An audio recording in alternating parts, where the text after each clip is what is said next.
Hello, everybody. Welcome to Muscle Maven Radio. I'm your host, Ashleigh Van Houten. Thank you so much for being with me today. I appreciate it. And I'm kind of excited about this episode. It's a little bit unique in that this episode you're only going to hear from me today. I did one other episode like this, a solo episode, all about competitive bodybuilding, because I wanted to kind of tell my story, my background in that industry from start to finish, and tell you a little bit about my experiences, maybe some things that people don't often talk about, the good, the bad, the hilarious, all of that stuff. And I just wanted to be transparent, and I wanted to kind of ramble and give you my whole story and not have to waste a co-host's time. So it was just me in that episode. And you guys responded really well to it. You enjoyed it. You said you liked it. You gave me great feedback. So it made me feel like it was something that I could attempt again, as weird as it is to sit here and just be talking into space. So I'm going to try my best. But this subject is one that I've been thinking about a lot. I've been doing a lot of work, a lot of research around, because it is part of my livelihood and I think it's important. And so I really wanted to spend some time kind of dissecting it a little bit. And I think it's also a topic that any person who really cares about their health and wellness, and certainly I think that you guys fall into that category, you're going to be affected by this topic, probably. You're probably going to be engaging with it. So I want to have this conversation with you. And as you're listening, if there are some things that I'm saying that are really resonating with you, some things that you think I'm totally off base about, maybe some topics that I'm not covering enough that you would like me to, I really do want to hear from you. So I would love for you to send me an email. My email is on my website. It's in the show notes. My website is ashleighvanhouten.com. You can reach out to me on Instagram. I'm always kind of available there. Let's have more of a conversation about this, okay? Because this topic is important. It needs to be discussed more transparently and openly and honestly. And until we do that, until we all kind of sit down and get it out, it's going to keep being messed up. So let's stop it from being messed up. Let's start fixing the problem, okay? And I want to start with this podcast. So we're talking about coaching. We're talking about health, fitness, nutrition, wellness, lifestyle coaching, whatever you want to call it. The coach-client relationship whereby we are hoping to improve someone's health and quality of life and happiness through this coaching educational relationship. And what I wanted to talk about, because it's something that I have experience in both from the coach's perspective and the client of a coach, and because I've been doing this for so long, and because I've worked very closely with other coaches, I've observed, I've learned from a lot of good coaches, and I've had my share of frustrations with this profession, I guess. I've started and stopped coaching a couple times because I was so frustrated with what I saw as the limitations, both on my side and on the side of the client. And I just keep coming back to how important I think this education is. And that's why I continue to podcast, even though nobody's getting rich doing this. It's why I continue to write books and why I continue to put out content, because I think the education component is important. I think the connection component is important. I think people feeling heard and understood and cared about is important, but we're missing the mark somewhere. The coaches, the clients, the industry, the culture, somewhere along this line, we're getting mixed signals. Something's not working. But I don't think that means that we need to give this up. I don't think that coaching should go away. I think if anything, it's more important than ever to help people understand and delve through like the endless amount of information that's out there, help people get organized, help people prioritize, help people be accountable to themselves, be a support system. I think all of these things are really, really crucial.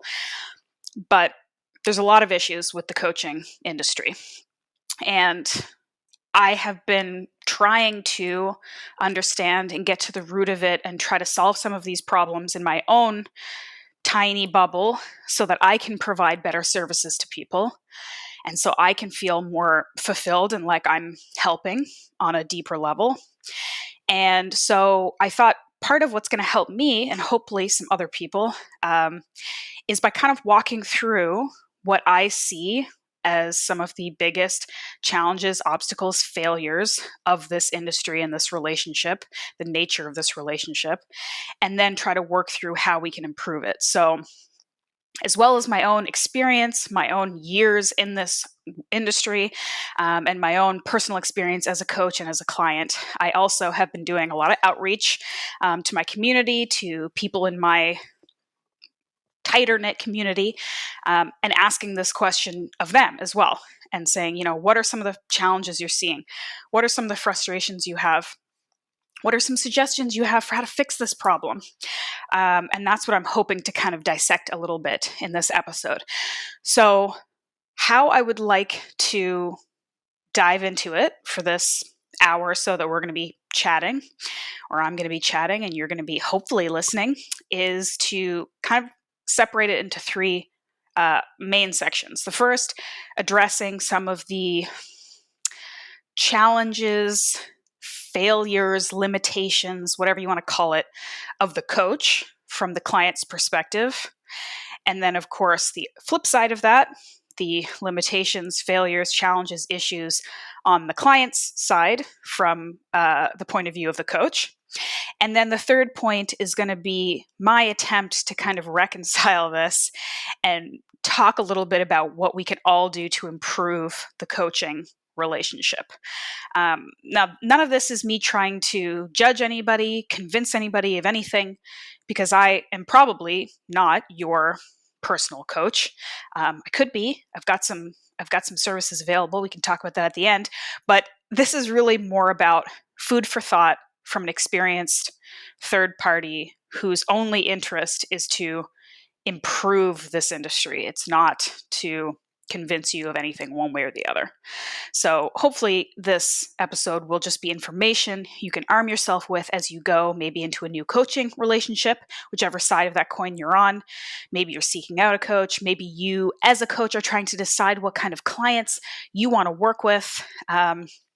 There's a lot of angles that we can go at this from, but that's how I want to dive into it. I hope that you do stick around. There's, a lot of psychology and sociology and emotion that goes into this. It's not just about getting the right information and the science and convincing someone to do what you say.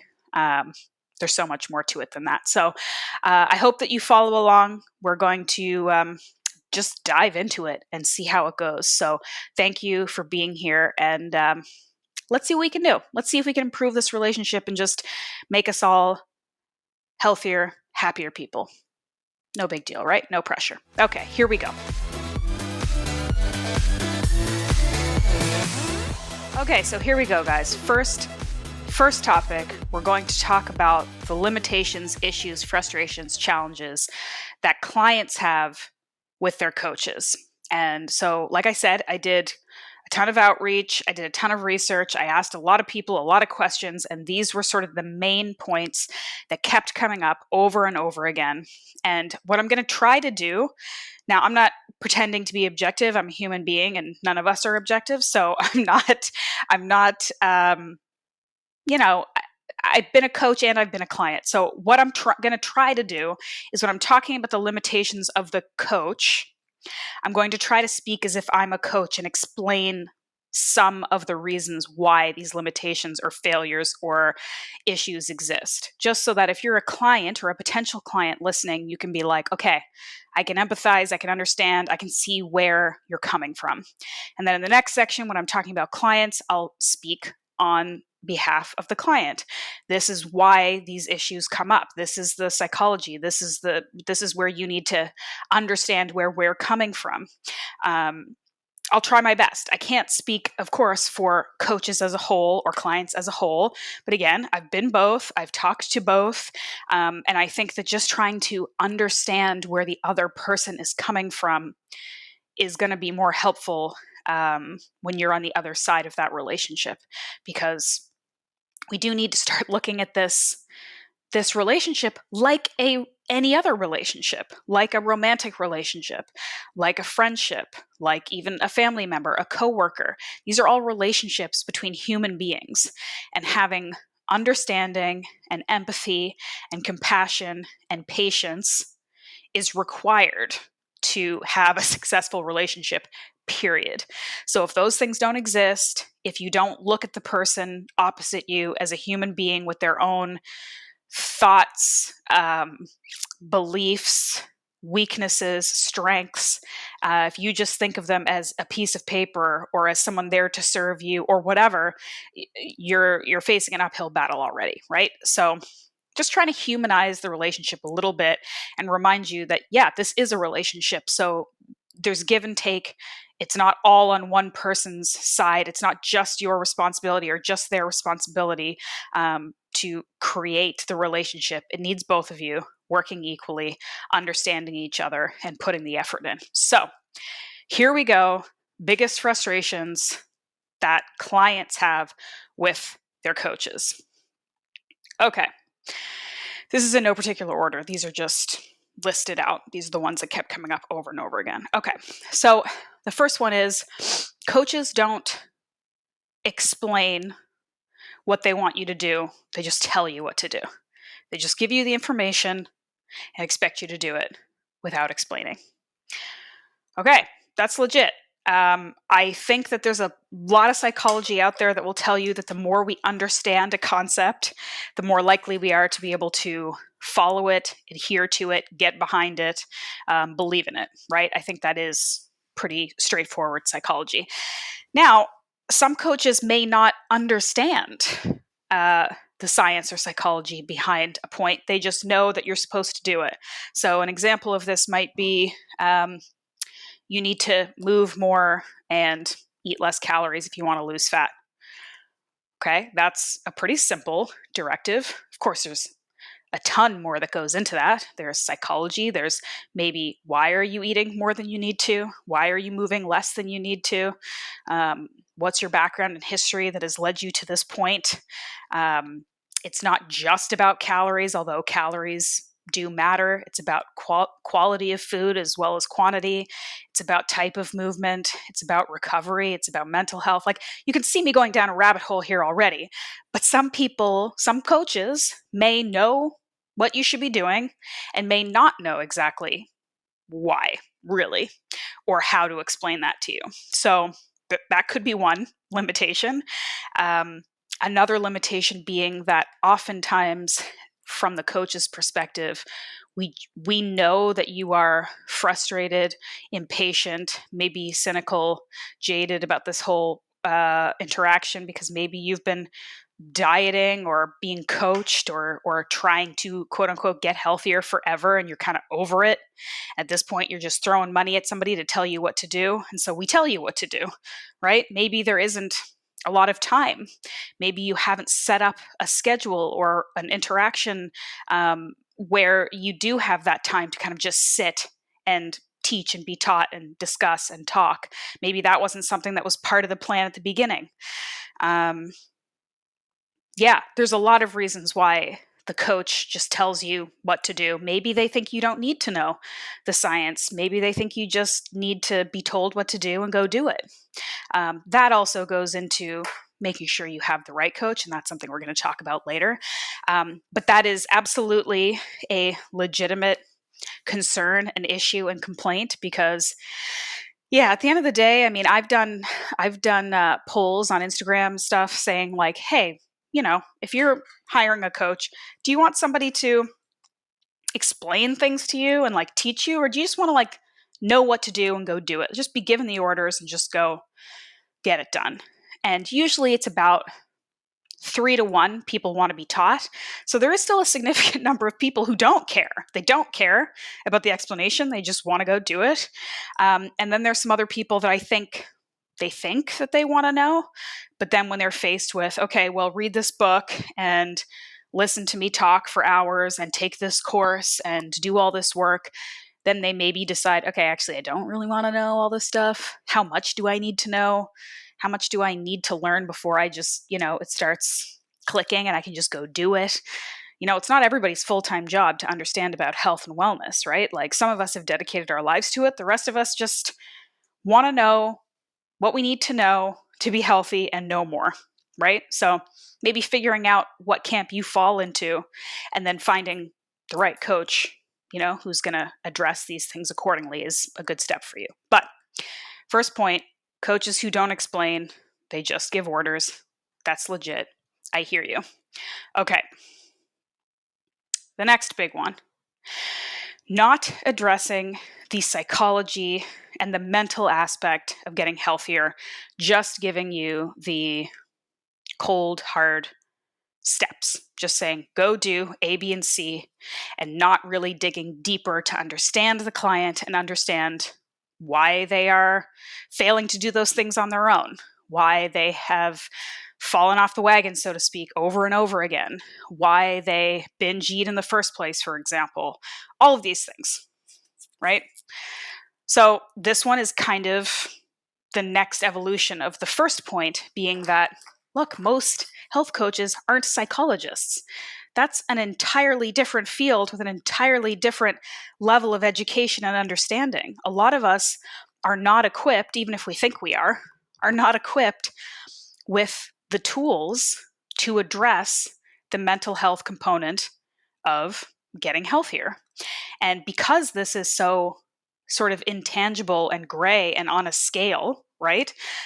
Because while I would say that almost anybody could benefit from seeing a therapist, for example, not everybody is in a place to do that. Not everybody wants to do that. Not everyone feels they need to do that. And some people think that their coach should also be their psychologist or their therapist. And that's just not the reality, right?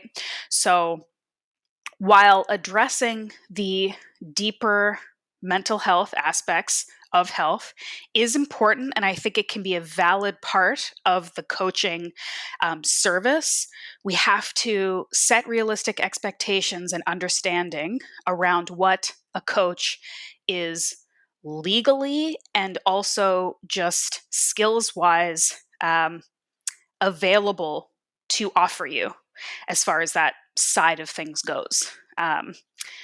Psychologists go to school for a long time for a reason, and health coaches don't always have that same level of understanding and ability as a psychologist. So this part is also legit because I think that coaches who just ignore the fact, for example, that maybe they have a client who has had serious eating disorders for a decade, for example, or a history of self-harm or a history of binge eating, anything like that on any level of the spectrum, and just sort of ignoring it and saying, okay, well, the deal is you just need to eat better food and you need to move better and you need to stop hating the way you look in the mirror. You just need to do that. You just need to suck it up. That's not going to help. That's not useful. That is ignoring a massive part of the puzzle. But again, this goes back to finding the right coach, knowing what kind of assistance you need in the first place and seeking out the proper assistance, and not putting unrealistic expectations on a service provider. So that's something for both sides to think about. Most health coaches are not therapists, are not social workers, are not psychologists, and it's unfair for a lot of clients to expect that. It's also unfair for coaches to completely ignore the mental side of getting healthier. So that one we need to dig a little deeper to get to the happy medium, but I think that at least sort of covers that main topic. Okay. The next big point of contention that a lot of clients have is a frustration in the coach not being willing to meet people where they are, expecting their clients to be on the level they want them to be at immediately, or to go from 0 to 100 immediately, rather than understanding that things need to be progressive, that they need to take time, that different clients are going to move at different paces. And this is one that I actually personally have had some trouble with. From the coaching perspective, because I always felt that if I communicated clearly enough what my coaching style was, my approach to coaching, that the right clients, the right quote unquote clients, would find me. The clients who approached health and wellness with a similar perspective as me, who had the same level of enthusiasm as I did, who wanted to learn and work hard and be as dedicated as I was. And it's fair for some people to say, and I've had a lot of like coaching mentors say this too, where you essentially can interview your clients and you can pick and choose the ones that sort of pass your test. Like, are these going to be good clients for me? Are they going to respond to my coaching well? And you can say no to the rest. But that's not always realistic from a lot of coaches' perspectives. When you're getting just started, when you're new, when you're trying to build a client base, you don't always have the luxury of turning down 4 potential clients in a row who are willing to pay you, because you need to make money and you need to work. And if you're working for yourself, I know very acutely the hustle that requires. So I understand from the coach's perspective that sometimes they take on clients that maybe aren't the best fit for them in retrospect. And maybe the coach wasn't the best fit for the client, maybe vice versa. I've done it. Like, I have taken clients that in retrospect, or even at the time, I thought like, okay, I'm going to try my best with these guys. I'm not sure how it's going to go, but I'll be positive. I'll be optimistic. Maybe a little naive about my abilities, my limitations in dealing with specific personalities, maybe a little naive about that person's level of commitment. But all that to say, I understand and I hear the client's frustration where perhaps you're somebody who has never been into fitness before. Maybe you have zero understanding of nutrition, and you go to a coach and they expect you in a week to completely overhaul your diet, to do workouts that you've never even seen before, much less tried, and to adhere to a completely new lifestyle 100% within a week. That is unfair, it's unsustainable, it's unrealistic, and it makes you feel like a failure immediately if you can't keep up, which most people can't. And then if the client says, okay, well, fine, I'll back off and make it easier for you, that makes you feel like a failure, which certainly doesn't put you in the right headspace to continue to work hard and learn and feel inspired to do better, right?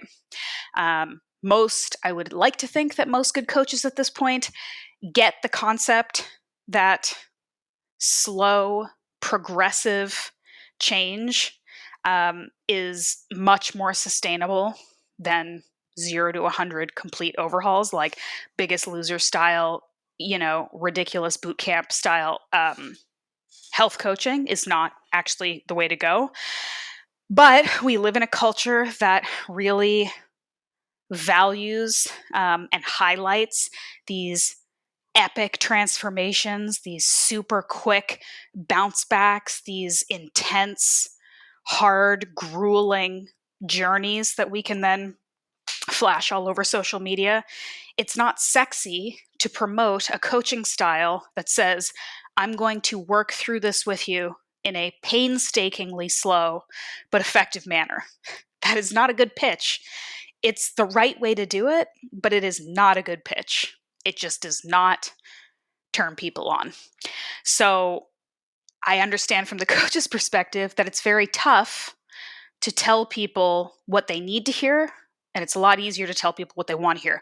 Oh, you're frustrated. Oh, you're bored with what you're doing. Here, I'll give you every kind of change you can think of within the first 24 hours. Hit the ground running. Go for it. This is so exciting and overwhelming, and there's no way you won't see a change. So hop to it, right?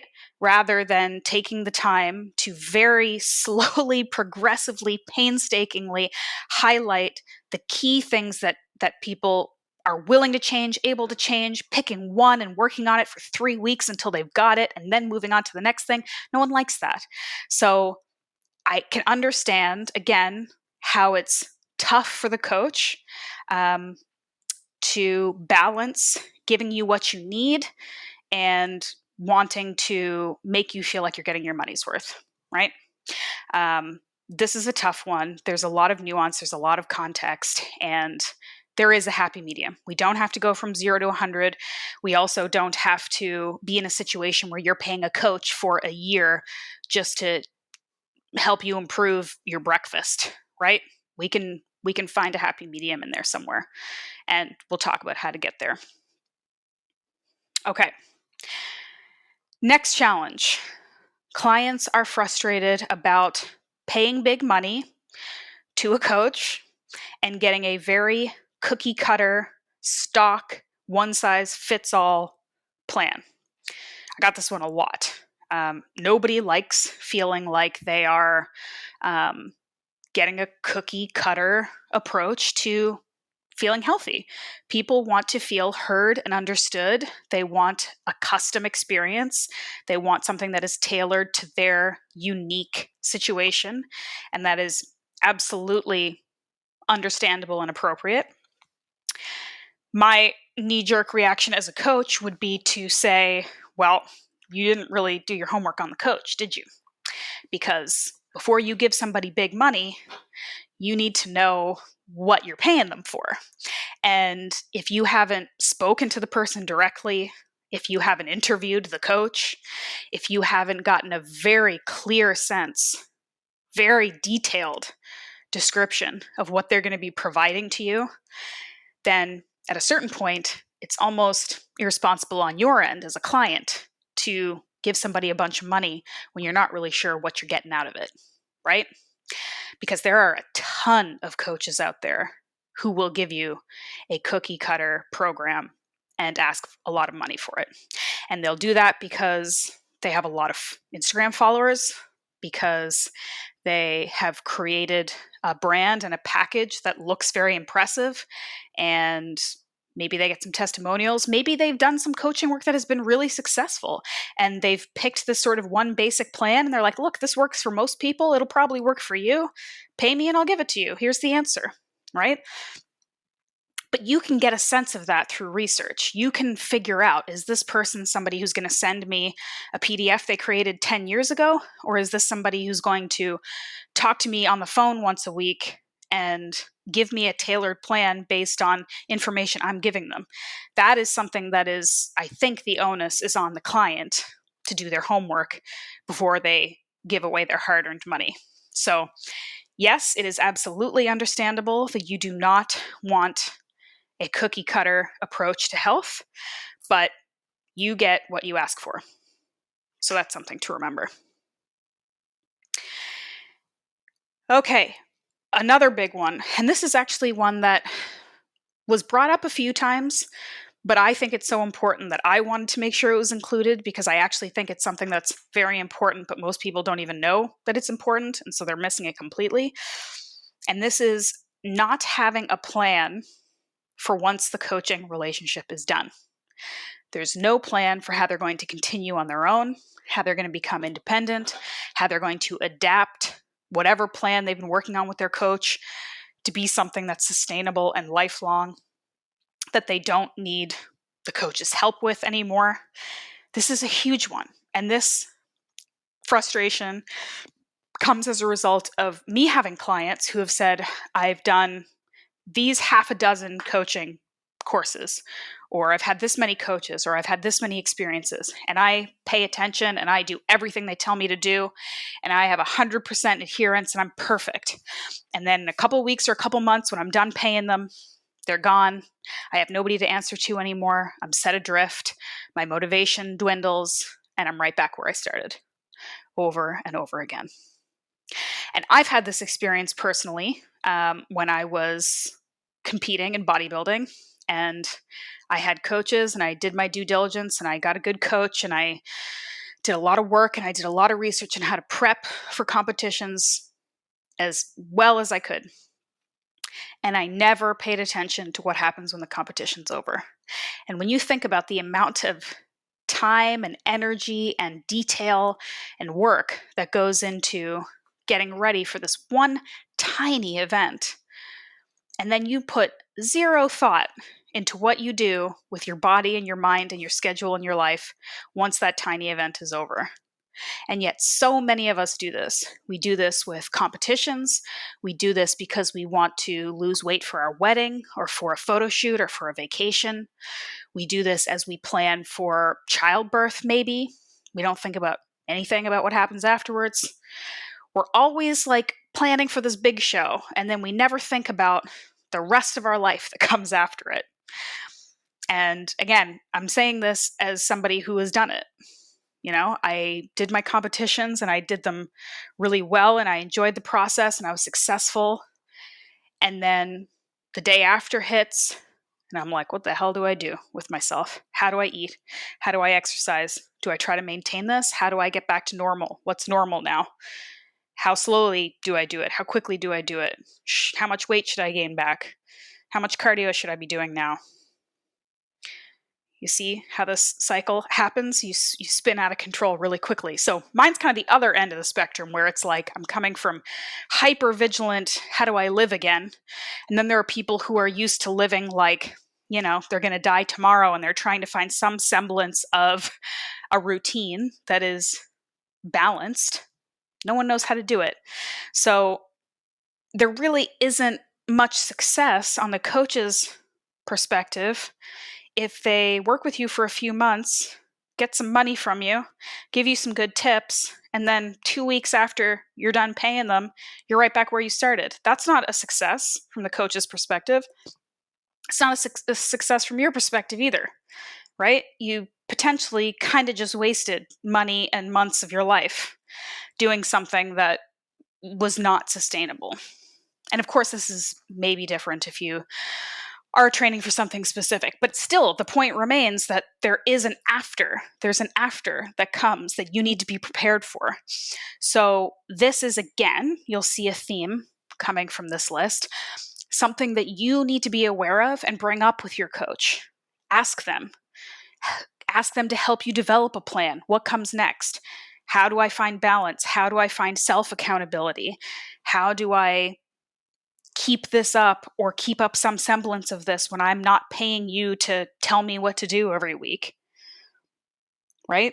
These are all important questions that need to be asked because I believe that health coaching, fitness coaching, nutrition coaching is about education and setting you up for success for the rest of your life. I like to tell a lot of my coaches or my clients that this isn't about getting you super fit or healthy in a couple months so I can have a testimonial saying how great a coach I am.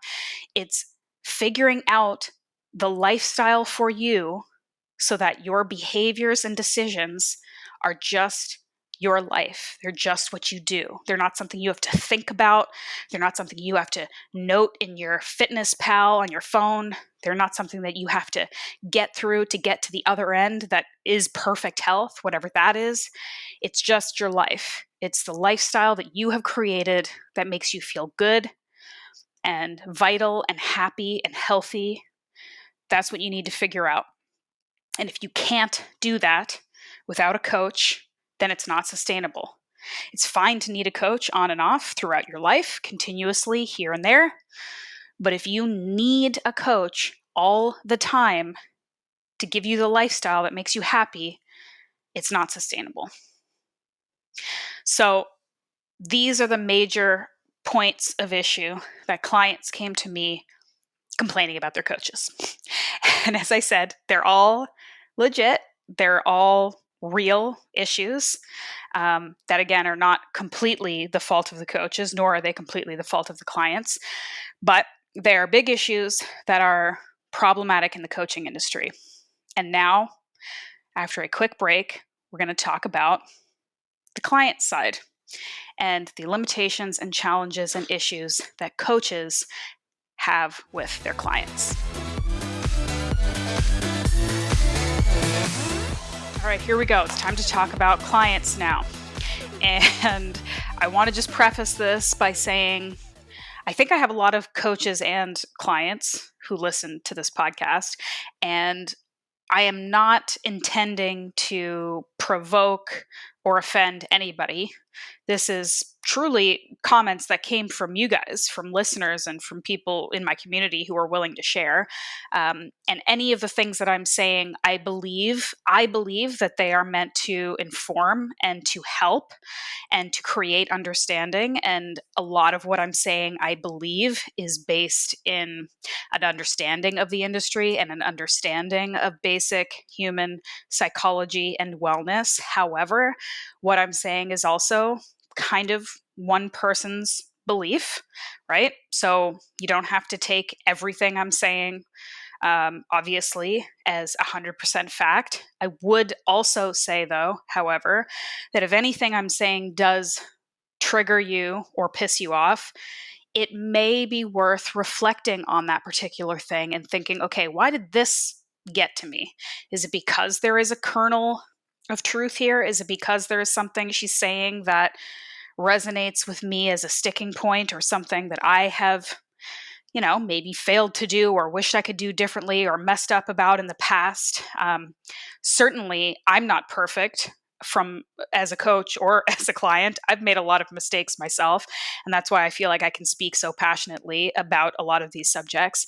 But I really think, again, like I said, sort of at the top of the show, so much of this is about just understanding, just being willing to empathize, open your heart, open your brain, be willing to hear things, even if they're uncomfortable or annoying or frustrating. Because if we're completely closed off to understanding each other or learning new things or owning up to our part of a failure, then we're never going to improve or learn, right? So, all that to say is, if any of this pisses you off, maybe there's a reason, and maybe it's you and not me and not your coach or not your client. Okay? Just saying, just throwing that out there. Okay. So, these were the frustrations that coaches had with their clients. Number one, this one's big, and this could actually go under both categories: unrealistic or unclear expectations. Clients want a quick fix, they want promised results, and they don't actually even really know what it is that they want. So this is huge. This has come to me time and time and time again. People who say, I want to get fit, I want to lose weight, I want to be in better shape, I want to be healthier. What does that mean? Right? If you say it, you think, okay, that means obviously I want to look good, I want to look better, I want to feel better, but we don't know how you feel now. We don't know how you feel about how you look. We don't know what you think healthy is. We don't know what you think fit is. Maybe you don't know that. Maybe you just scroll Instagram and see somebody and think, yeah, that's it, there it is. But you don't necessarily know what it took that person to look that way. If that person's in fact healthier, they just happen to look good. There needs to be tangible expectations. They have to be clearly thought out and articulated and understood on your side, on the client side, before they can be clearly articulated and understood by the coach. So if I go to a coach on the internet and say, hey, I want to get fitter than I am, and they're like, cool, I got you. I have a plan right here, locked and loaded, that's going to fix you.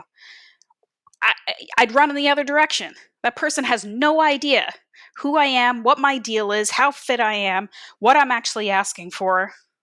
And if they say they have the answer with that amount of information, they're full of it, right? So that's going to take some work on the client's side. You need to spend some time with it. You need to journal. You need to envision. You need to write it out, think it out, talk it out until you know what it is you want. And then you can work back from there. A lot of people think they know, but it's very vague and very generalized. And if someone told you to dig down and really list it out, you wouldn't be able to do it. And some people find, again, if we're talking about realistic expectations, the thing they think they want, when they really understand what it takes to get there, They realize they don't want it. And that's okay. That's not a failure. Like a lot of people want to look like the cover of a fitness magazine.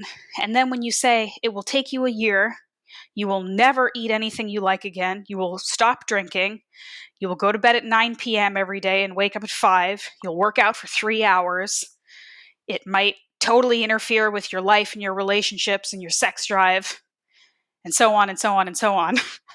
Then maybe people will say, oh, actually, I don't need those abs as much as I thought I did, right? So these are the things you got to work out. And a coach can help you with that as long as you, again, articulate that. Say, look, I'm not feeling great. I don't feel great about myself. I know I want to make improvements. I don't really know what those improvements are, but I'd like to start working on a plan. And you get a good coach and they can help you with that. You don't have to have all the answers, but you have to have a willingness to try to get there, right? So unrealistic or unclear expectations is a big one.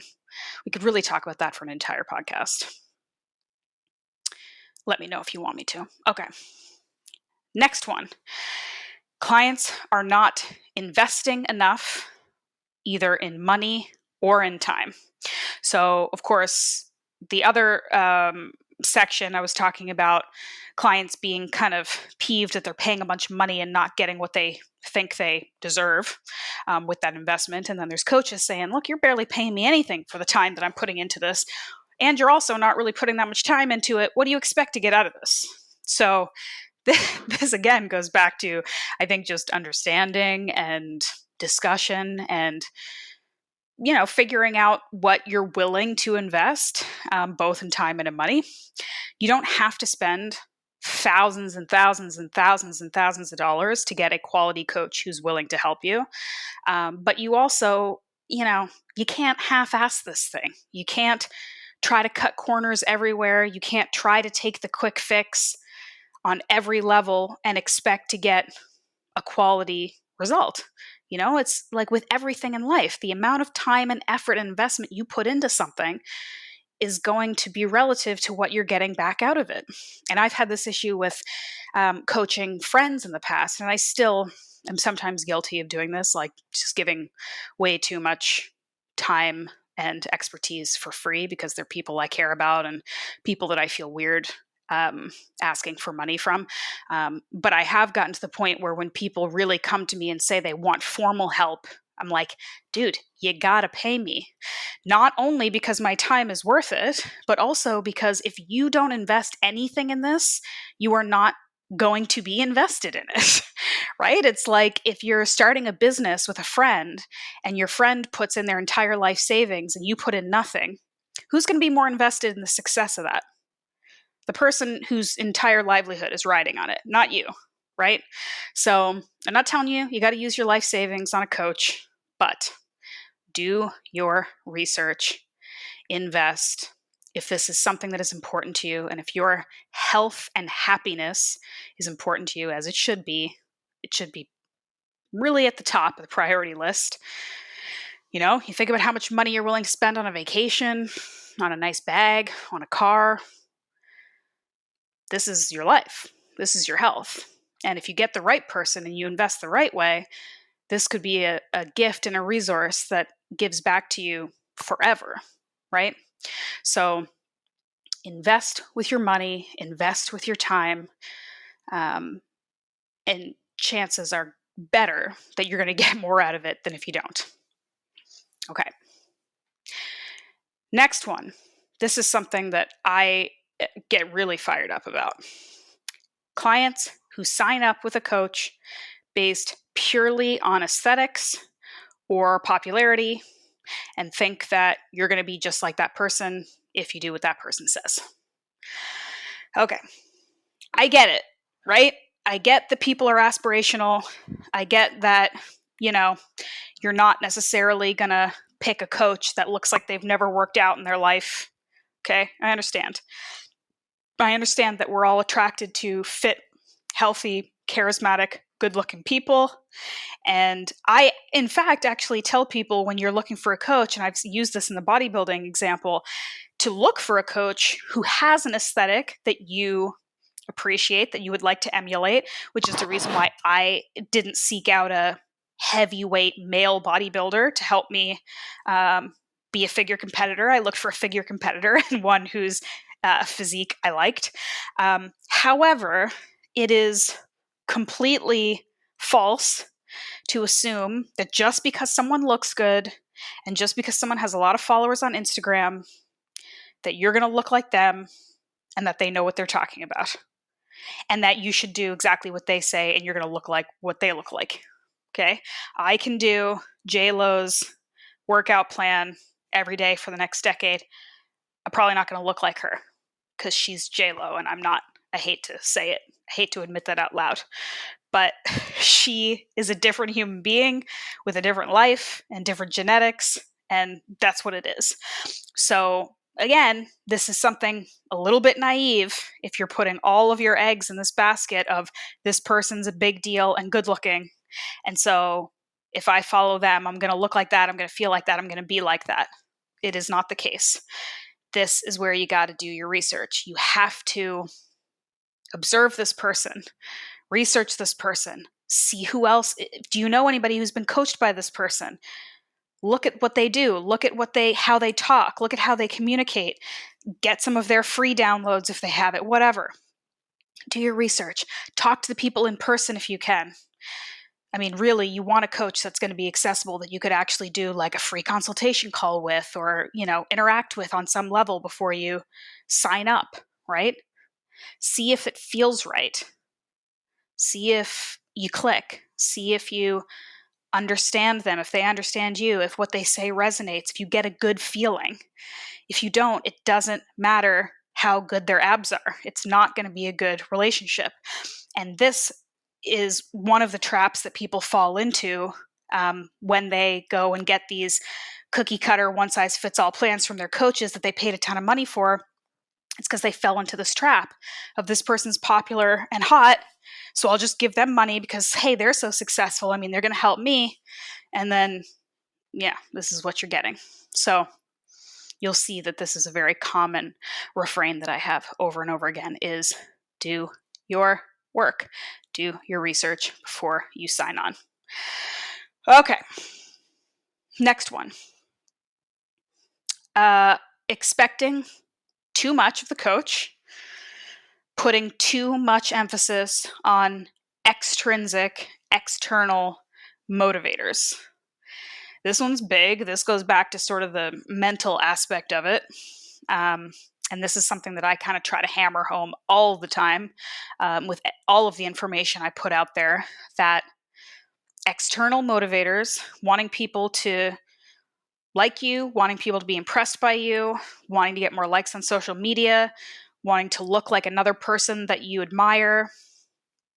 I'm not saying that those are pointless, useless, silly desires, because they're human desires and we all want to feel appreciated and wanted and admired and all of those things. But those motivators are not enough for long-term change. And they're also not enough for deeply transformative, positive change. That type of external motivation is fleeting and it's cheap, and it takes more and more of it to achieve the same level of happiness and dopamine, right?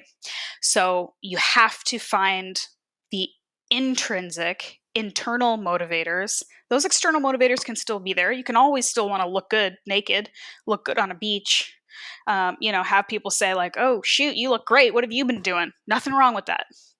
But if that's your only motivator, chances are it's going to fail you. And people are surprised by this. Like I remember having a conversation with another very, very well-established coach who has said that fat loss, weight loss, losing a certain amount of weight is actually not a good motivator. And people might say like, are you crazy? Every single woman in the world wants to lose 10 to 30 pounds. I mean, most. That's a generalization. Every single guy in the world wants to gain 10 to 20 pounds of muscle, right? Another generalization, but you know what I'm saying. And the reality is we all do maybe want to tweak, maybe look just a little bit tighter, a little bit leaner, a little bit buffer, but it just isn't deep enough to enact that long-term behavior change and complete lifestyle change that it requires. So you have to want more. You have to, for example, I don't know, want to get healthier so that you can play more freely with your kids. Or maybe you had a health scare and this is literally a life or death or quality of life thing for you. Or maybe it's part of a bigger plan to truly respect and love yourself after years of really low self-esteem and feeling like you aren't good enough. And having these real intrinsic motivators that, again, are clearly articulated and understood and believed by you are what is going to move the needle on creating long-lasting change. So, again, I am not shaming anybody into wanting to look good in a bathing suit and into wanting to show off on social media. We've all been there. We all love it.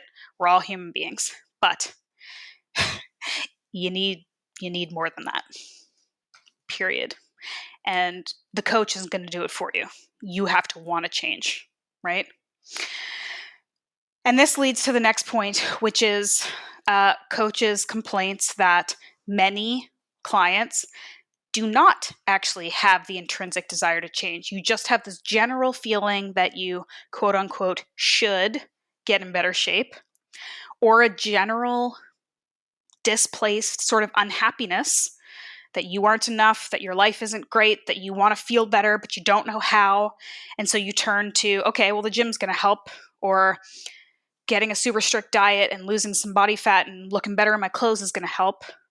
And this is another one that's a really kind of sore spot for me too, because this was one of the reasons why I stopped coaching the first time that I got into it, because I had clients come to me and say, you know, I've been on this yo-yo diet thing forever. I felt bad about myself for a long time.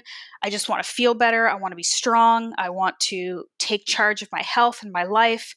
I really want to do this. I really want to do it.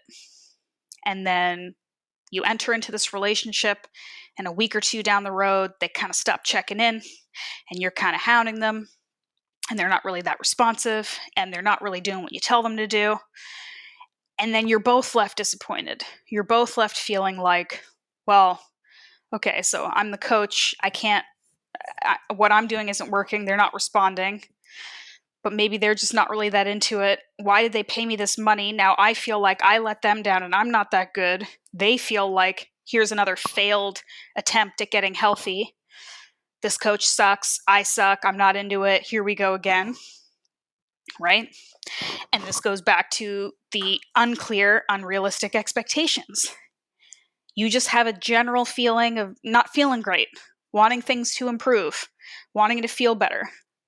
What things do you want to improve? What do you want to feel better about? What parts of your life do you want to have more control over? Maybe it doesn't have to do with health at all. Maybe it doesn't have to do with getting stronger in the gym. Maybe it doesn't have to do with eating less gluten or whatever it is you're paying a coach for. Maybe it's something else. Maybe it's improving your relationships. Maybe it's moving somewhere. Maybe it's getting a better job. I don't know. Maybe it's not getting a health coach, but it's something we turn to because sometimes it's like a low-hanging fruit, right? Because everyone says, yeah, just exercise more and eat better. Everything will get sorted out. Sometimes that is the answer, but sometimes it isn't. And if you enter into this relationship without a clear understanding, without that intrinsic desire that we talked about, without, understood expectations, you're going to fizzle out. The coach is going to be frustrated. You're going to be frustrated. You've wasted some time, and there you go. So understand what you want, and then get the coach, get the person, get the situation that's going to help you do that. Okay, here's another frustration on the part of the coaches. Clients being unwilling to actually hear new information. People will seek you out, they'll give you money, they'll say, I need to make a change, and then when you tell them something that they have to change, they're like, no, not that. Anything but that. And I laugh as I read this because, yeah, this one happens a lot. People think they're ready for change, even so far as to go get a coach and pay them. And then the coach tells them something that's different than what they're used to, and they shut down immediately. They are unwilling to hear it. They're distrustful. They're like, but that can't be right. And it's a frustration for me dealing specifically with women, because usually it's about doing less cardio, eating more food, nourishing yourself, building muscle instead of focusing on losing fat. And there are women who have been on this hamster wheel their entire life, just chronic cardio, chronic restriction, undereating, always being hungry, never quite satisfied, always feeling like they're just struggling to get through to the time that they're going to feel and look their best. And it's never quite worked. And so the logical explanation is then, okay, well, you got to do something different than what you've always done that is not getting you the result. And so they go to a coach and they say, this is what I've always done. It's not working. What do I try? And me, the coach, says, try this. It's different. And they say, I can't do that. That's different. I'm not used to it. That's the opposite of what I've been told. Yeah, it is the opposite of what you've been told. It's the opposite of what you've done that hasn't worked, right? This is the psychology component that is so frustrating on both sides. A lot of people are more comfortable with an ineffective but familiar plan than they are with taking a risk and trying something new and not knowing where it'll lead them. Which, it is human nature, and we've all been there, but it also, when you really lay it out, is kind of crazy, right? Like if you've been just banging yourself over the head for a decade and getting nothing but a headache, and I tell you, hey, stop banging yourself on the head, see what happens. You might be able to think more clearly. And you're like, yeah, but I've gotten so used to doing this, right? Like, what if I stop banging myself on the head and my headache gets worse? And of course, my response is, well, hey, you paid me. You might as well give it a shot, right? You might as well try the thing I'm telling you to do. Worst thing that could happen is you're right back where you started, but it could be good for you, right? So this is kind of, I'm simplifying it a little bit here, but we gotta be willing to put everything we think we know aside and put our trust in the coach that we're paying for. And this, of course, comes after all of these other things I've said, which is making sure you have the right goals, the right plans, get the right coach, get into a situation that you feel good about, and then you kind of put yourself in their hands, right? Not 100%. Use your own brain, use your common sense. But for you to find a coach, pay a coach, and then refuse to try anything different is kind of crazy, right? I know it's hard. I know it's risky. I know that it's scary. I know that new things and unfamiliar things are uncomfortable, but that's kind of the whole point. You have to be willing to do different things to get different results. That's it at the end of the day. Doing the same thing and expecting a different result is the definition of insanity. We've all heard it because it's true and it's accurate. And like I said with my book, my organ meat book, where I'm constantly telling people to try liver even though they've been told that it's extreme and it's weird and it's gross and it's not normal, is the worst thing that could happen is you try something and it doesn't work. And then you're right back where you started, go on with whatever you have been doing your whole life. But if you try something new and it does work and does make you feel better and you do enjoy it and it does taste good, guess what? Now you're on a whole different path that's moving you forward. So be willing to hear new information. Okay, I would say the last big one under this category is clients expecting a coach to do the work for you just because you're paying them. So yeah, you should expect from a coach, you should expect guidance, you should expect expertise, you should expect information and resources, and you should expect support. Absolutely. A coach can be a teacher, they can be like I said, a support system, an objective outside voice. This is why a lot of people don't have their partners or their family members be a coach for them. They can be a translator, right? They can be the conduit between you and this overflow of information. They can help translate that stuff for you, but they cannot be the person who fixes your problem. They aren't the one putting the food in your mouth. They aren't the one doing the exercises for you. They aren't going to bed with you, telling you when to go to bed. I mean, usually they aren't going to bed with you. I don't know what you're doing, but usually they aren't in your home tracking every single thing you're doing. They can't make you do the things you need to do. They can't make you be compliant. They can't make you want to change. They can't make you put in the effort and the focus. Only the client can do that. And so many clients, and I understand because you're frustrated and you're lost and you're overwhelmed and you're tired, you put so much hope and faith in a coach to just fix it for you. And I get it. But coaches aren't magicians. They aren't genies. They're just supportive resources and guides that walk with you on your journey. But it's a journey that you have to walk. You have to want to. You have to take one step after another. The coach cannot do it for you. So, again, reiterating expectations. You should absolutely expect to get support and resources and information and help from a coach. But it's help for you to do the work of improving your health and your life. They can't do it for you. No one can do it for you but you. So that's it. I've talked a lot.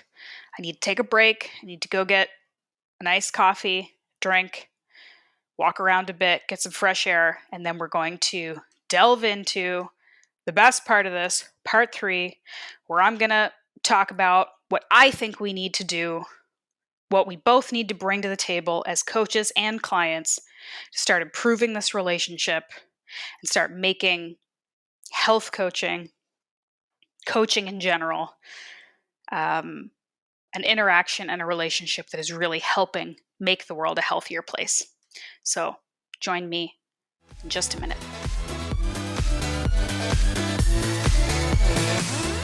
And now we come to part 3, where I'm going to humbly talk about what I think we can do as a community, as individuals, to make this coaching relationship more effective, to get our money's worth, and to ultimately create a healthier environment for both parties, especially the client, and set ourselves up for success. So I hope that so far, as you've been listening, you've been hopefully resonating with some of this stuff, hopefully really hearing it, and internalizing any of the things that were particularly frustrating or sticking points for you, because that usually is an indication that those are the areas that you might need to work on personally.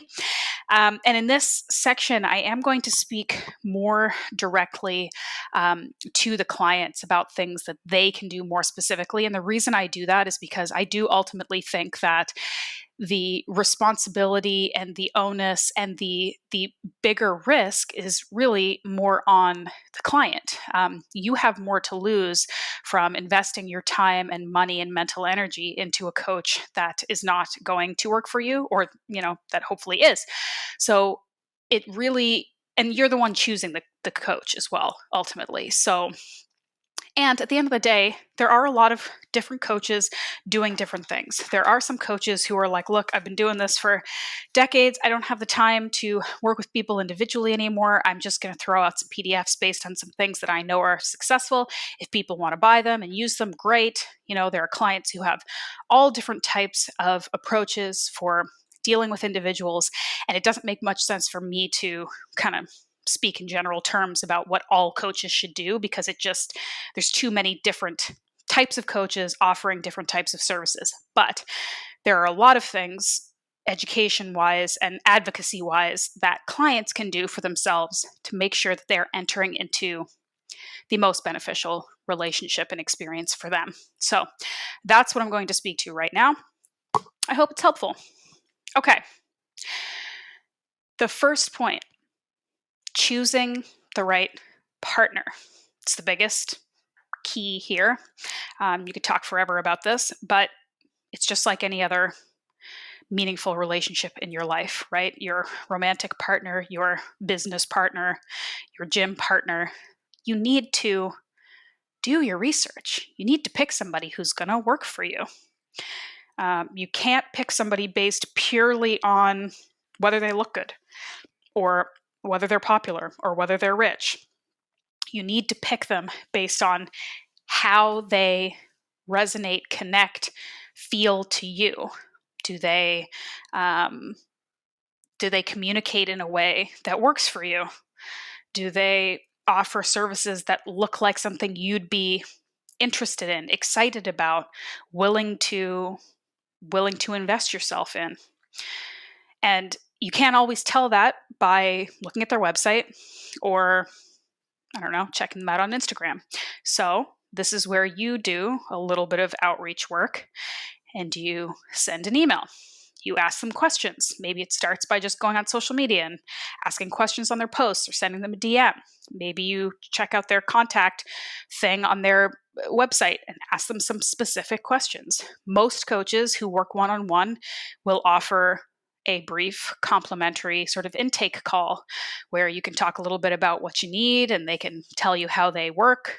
It's important to do these things. And if you are trying to engage with a coach who doesn't offer any of this kind of accessibility, well, maybe that's your first red flag, that you don't really want to enter into a longer term investment with somebody that you know nothing about. So before you do this too, make sure that you know what your questions are. Like, what is our relationship? What's our interaction going to be like? How are we going to communicate? How often are we going to communicate? How detailed do you get with workout plans and nutrition plans? If I want to eat in this type of way, will you support that?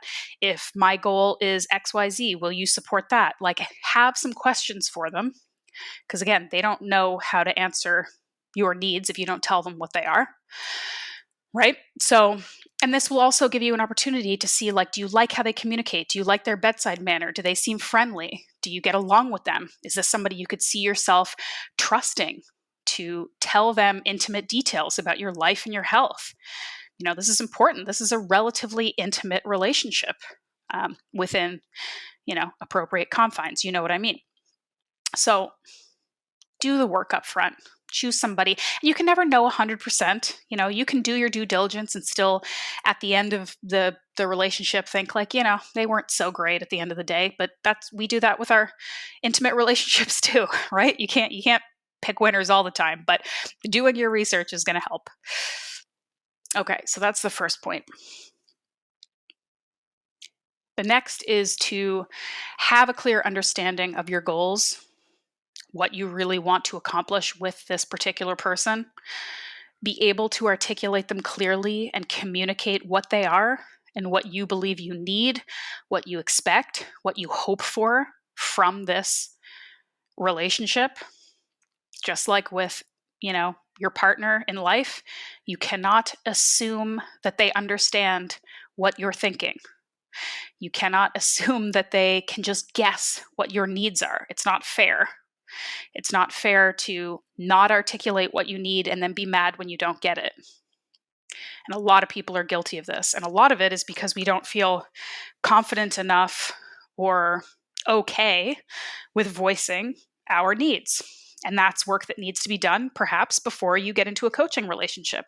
Because otherwise, you're just going to get back into a cycle of dedicating time and money and energy and then feeling hard done by because you didn't do your end of the bargain by communicating what you need and what you need to get there. So it's okay if your goals change. If your goal at the beginning is, I want to look like a fitness supermodel, and by the end of it, you're like, well, actually, I just want to go down a couple body fat percentage points and I want to have better energy and I want to feel better and I want to fit into this bathing suit or whatever it is. Your goals can change. It's okay. But have goals. Have clear goals that you can adjust and amend and that can evolve, but you can't expect to create a plan to get to this continued state, this progressed state, if you don't know what that goal is. So spend some time with that. And like I said earlier, you can talk to coaches about it. You can say, look, generally speaking, I want to, get a much better deadlift, but there's a little bit more to it too. And I don't really know exactly how to articulate it. Like, you can work with coaches to kind of figure out what those goals are, but don't go into a plan and a new sort of attempt at a healthier lifestyle without any concept of what you want to get out of it, because you just won't get anything out of it. I mean, that's the way it works. Next point. This is a tough one. Be honest with yourself and with your coach about your situation, about how you feel, about the circumstances that have led you to where you are, the ways in which you tend to sabotage or fall short. Don't lie about how much you're working out. Don't conveniently forget to report meals that you ate because you think your coach is going to be disappointed in you. Don't lie and say that you feel fine and everything's great when you don't. It's not helping anyone. It's not helping you. It's not helping your coach. It's like you're trying to tell a police officer, you're trying to get them to catch someone who mugged you, and you give them false information about what that person looked like. That's what you're doing. That's the level of self-sabotage when you are not honest with yourself and with your coach about what's going on. And if you get the vibe that your coach is going to judge you or make you feel like garbage for falling short, for not doing something 100% perfectly, for being vulnerable, for talking about things that you've considered to be weaknesses or flaws in your character or whatever. And I get that it can be uncomfortable, but that's what the work is that you're doing. You're getting uncomfortable to make change. If you get the vibe that your coach is going to judge you or make you feel bad for being honest in this vulnerable state, you need a new coach. That's a massive red flag. So again, I'm not trying to discount that it can be uncomfortable to, send a coach pictures of your body and say, this is what I've always hated, or you told me to cut out all extra sugar and I crushed a extra large blizzard yesterday. I get it. Like, no one wants to talk about their quote unquote failures. But if you are not honest, you're not going to get the best care from the person that you are working with. So just be as brutally honest as you possibly can. That is a great foundation for a good, strong, beneficial relationship. And again, that goes well for real relationships too. I feel like I'm venturing into couples therapy territory here, which I don't want to do, but a lot of this stuff is very parallel. Okay. Going back to the goals part of it, you want to understand and manage realistic expectations. So, it's ultimately impossible to make changes if you don't have a clear starting point and you don't really have a clear sort of ending point. So think about it, spend some time with it, envision it, manifest it, think about it in your mind, think about what these goals are and envision what your life will look like once these goals are achieved. So if you're doing something maybe purely for aesthetic reasons, which again, I'm not judging, fine. If you want to do this for a photo shoot, for a bodybuilding competition, you just want to look better naked, whatever. Envision your end goal and think about how am I going to feel? Am I going to feel better about myself? Is my life going to improve? Is my lifestyle going to be vastly different, and will I accept that? Is this something I want to keep forever, or is it okay that it lasts for a couple weeks and then I move on to the next goal? Think about it, sit with it, spend some time with it, and be okay if your expectations have to change. If you have to go from, I want to run a sub 3-hour marathon to I'm going to run a half marathon and I don't care how long it takes. These aren't failures. They're fitting your goals into your actual real life. So that's important to spend some time with it. And that's something also a coach can help you with. Next point is to deeply understand that you are the one doing the work. No matter how smart or fit or how well these coaches say that they can fix your problems, you are the one who has to dive in, take the risks, do the work, spend the hours, and do it. Really just hit the ground and do it. It's kind of like, if I go back to the relationship thing, it's like you're in an unhappy relationship and you're like, we just aren't a good fit, or maybe my partner sucks or whatever. And you move on and you find yourself in the next relationship and you're unhappy in the exact same way. You got to remember, you are the common denominator here. It's not that you just happen to only find the jerks. You happen to only find the bad coaches. You are the person who keeps showing up, and the results are what the results are. So it's not to say that everything is always your fault. However, no matter where you go, there you are, right? So if you do have a habit of, not being completely truthful to your coaches, to getting really excited about a plan for 3 weeks and then crashing and burning when you aren't completely fixed immediately, there's a lot of things we do to kind of sabotage our goals, right? It's common to a lot of different people. So it's your responsibility to address these things and be open-minded, be willing to hear what your coach has to say, even if it's uncomfortable, to be informed, to communicate your feelings when you are having a rough day, when you are feeling unmotivated, when you mess up, when you think that something you're trying isn't working. This is your job. Just like it's your job to do the work to find a coach that you think will give you the best chance at success. It's your job to then do what they're telling you to do and do the work. Okay? So that's a big one. Next point, have patience. Have patience with the process. This is a really tough one because I understand it so deeply. I understand the frustration of doing everything right and not feeling like you're getting a reward that is appropriate to the level of work that you're putting in. I really get it. And I've been there. I felt that myself. And I felt it deeply with clients that I've had that I feel are so invested and so open and so willing. And they're always on the brink of giving up because it's just taking longer than they want it to. And it's one of those things that it's really easy to write on a Instagram meme or something that it's gonna take twice as long as you want it to. Like, that's just kind of science when it comes to fitness and health.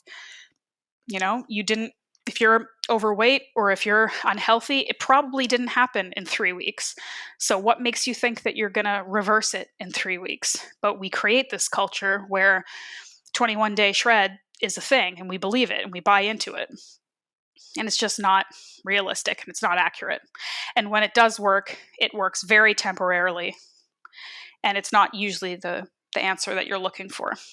So, and the other cliche part of it too is that most people, whether it's business success or fitness or whatever kind of goal they have, the vast majority of people give up right before they'd start seeing the kind of progress that would give them the boost they needed to keep going, right? It's like you just invest and you wait and you hope, and then it just drops and you are so disillusioned and you stop. And if you had kept going another week, another 2 weeks, another month, whatever it is, you'd see it. The payoff would be there. You just have to believe in it. You have to believe in yourself. You have to trust the process. And you also just have to visualize and understand that changing your body, changing your mind, and changing your lifestyle does not happen overnight. If it did, we'd all be sorted out and perfectly healthy all the time. It takes a lot of work, a lot of consistency, and a lot of patience. And that's something you just kind of can't tell yourself enough, because we all have moments of frustration and low patience and low confidence, and we want to give up. It's the people who can sit with that and then just get up and keep going. Those are the ones who make it, right? Okay. Lastly, work with your coach. Once you get one, once you've done all this work, you get the awesome coach. Work with your coach to create a plan for after the coaching relationship has ended. So we've talked about this a little bit before, and maybe your coaching relationship lasts a month, maybe it lasts 6 months, maybe it lasts 3 years. I don't know. I don't know what your goals are or what your situation is. It doesn't really matter, but there will be an after. You aren't going to work with this coach forever, most likely. And so you want to have some steps in place so that you feel empowered and ready and informed and educated, and you understand what you need to continue on your own. I don't know what that is. I can't tell you because I don't know what your goals are and what your situation, your background is, but I know you need one because we all need one. So it's something you want to talk about pretty early on. If you said, look, I'm signed up for 3 months and maybe we'll work together for a year, maybe not, but I want to build into this plan what I'm going to do when I'm on my own so that I don't feel left adrift. And I feel like I, know what I'm doing when I step out on my own. Makes sense, right? I mean, it's important. It's an important part that we do not pay enough attention to. And most coaches would be happy to work with you on that, because most good coaches also are not in the business of keeping clients for years on end. They want to work with you and do it so well that you don't need them anymore. That's another sign of a good coach. Okay, so those are my main points. And if you've made it this far, I appreciate you. You've listened to my voice for so long today. I'm so tired of talking. I really like doing this episode, but man, it's a lot of talking to myself. That's weird.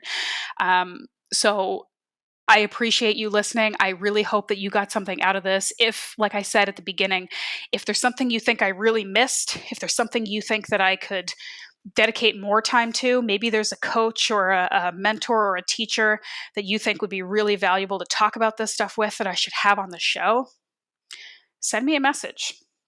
Send me a message on Instagram, reach out via my website. Let me know what you think. Please share this episode with someone you think could benefit. I know everybody knows somebody, whether they're a coach or someone being coached, that could get something out of this episode. So please do spread the love, share it, pay it forward. Let somebody else have access to this and hopefully be helped by it.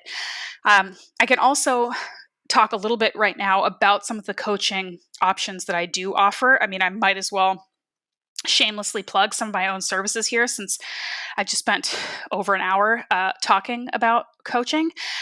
Now, I used to do some of the sort of typical online, let's do this for 3 months, we'll talk once a week, and I'll send you plans and updates and resources and all of that stuff. And I'm just not in a place time-wise or availability-wise where that's something that I can offer. So instead, I've kind of come up with a couple different options that have been working well.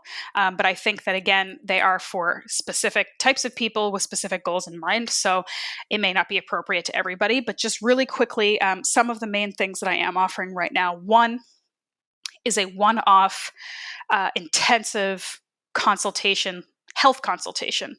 And so what this generally entails is someone who is pretty motivated, pretty self-starting, knows a fair bit about health and wellness, but maybe has one specific goal or question or point of issue or challenge that they're trying to work out. And it could be large, like, I need to get my food sorted, like the exercise and sleep is great, but I'm not quite sure. I've been doing keto for a while and I don't know if that's even any good anymore. Like something like that. It could be something super specific about I don't know, your sleep is off, or I've been doing CrossFit for 10 years and I don't like it anymore. And now I don't know what to do with myself. And I still want to, be a competitive fit person. What do I do? Or whatever, specific questions. They don't need someone to micromanage them. They don't need somebody to check in and see what they're eating every day. They just need some one-on-one time with somebody with a fair bit of expertise who can offer some objective understanding, advice, guidance, resources. That's what I do. So it usually entails you doing a fairly comprehensive intake for me. And then we would set up a one-on-one call, like a Zoom call, where we would talk through it at some length and kind of try to get to the bottom of what the real challenge and obstacle is and what you're really trying to achieve, what you're hoping to get out of it. And then I would send a follow-up package of resources and information and materials that you can then take and use on your own. So again, this isn't something that's kind of ongoing generally, because again, I just don't have the bandwidth for it. But it's something, it's a consultation with, I got to toot my own horn, an expert at this point on sort of holistic health. So, and of course, I do have my biases. I do have my special interests. So I care about whole foods, ancestral health, high protein eating. If you're a vegan and not interested in ever not being a vegan, I'm probably not the coach for you. I care about strength building and functional fitness. I care about a holistic, balanced approach to health as opposed to maybe super elite performance. So if any of this sounds like stuff that is relevant to you, then maybe you want to talk to me about it. And that is also, more information is available on my website. I also have another kind of new approach to coaching that I've been pretty excited. I haven't really formally launched it yet. I've just been kind of sending it out to folks. And this is an online portal, I guess you could say. It's the same website that I use to host my pull-up program, which is another coaching thing I offer. It's just very specific. That's a functional upper body strength pull-up progression program that teaches you how to get jacked back and do pull-ups. So that's available. But on that same platform, I'm offering a habit coaching portal where this is, again, for somebody who does not want to be micromanaged. You can kind of see the theme in the kind of coaching I do, where I'm really not in the business of creating a food plan for you or even a specific workout plan for you. I can do some of these things one-off, or I can look at what you're doing and tweak it and give my advice, but it's just not fun for me, and I just don't think it's the ideally sustainable way to get people to be empowered and think for themselves, to just tell them every single thing that they should do and just give them marching orders. I'd rather work with you and guide you and lead you to the place that you want to be. So again, this doesn't really do that for you. What it is it's an online portal that has a ton of resources curated by myself about food, nutrition, sleep, mental health, all of that stuff. And it sends you kind of updates and resources every day to access. You can also go on and access all that stuff on your own time, but it also gives you personal access to me. So it's not a formal, like once a week, 1 hour call necessarily, but you do have access to this portal with all these resources. And then there's a chat section where if you have a specific question, you can say like, hey, I read this article about intermittent fasting and I'm thinking about trying this type. What do you think? And I can give you my thoughts. Or you can say, hey, I've been eating twice as much protein for the past month and this is what's happening. I'm not really sure. What do you think? You can ask me specific questions and I can respond to you in a very sort of formal coach client relationship. It's just not going to be formalized in like the typical sort of online coaching way, if that makes sense. So I'm really excited about that one because I think that kind of hits the perfect notes of like you feeling supported. I'm here. I'm reading your messages. I'm answering you. I'm providing you with these resources, but it isn't this sort of dependent relationship where you're waiting to hear from me on what you can eat tomorrow and stuff like that, So I'm pretty excited about that one. And that's kind of like an ongoing thing. You can go month to month. You can use it for as little or as long as you want. And I'm excited to start hearing some people's feedback, the folks who are in that course. So those are the two main things that I'm offering right now, is the one-off intensive consultation and the habit coaching platform that's online. So if you're interested in either of those, I will put all that information in the show notes. And as I said, you can send me an email, you can send me a message on Instagram, you can ask me any questions that you have. I'd be happy to answer them. And that's it. I appreciate your time. I think, in summary, that this is an important topic. I think that most people don't talk about the nature of this relationship enough. We like to just place blame. Either the coach sucked or the client's heart wasn't into it, and there's so much more to it than that. So I think it's important that we do talk about the details and the nuance and the context and the psychology that goes into this very important relationship that I don't think is going anywhere, and I don't think it should go anywhere. I think it's important, and I think we should support it and find ways to make it better, rather than just being frustrated and continuing to suffer in silence. So that's all for today, guys. Thank you so much for listening. Thank you to my show sponsor, Organifi. Head to Organifi.com/MuscleMaven. Use the code MuscleMaven for 20% off their tasty, drinkable superfoods that you can add to your already, I'm sure, amazing organ meat-filled diet. And that's enough talking for me. Have an awesome week. Take care, guys.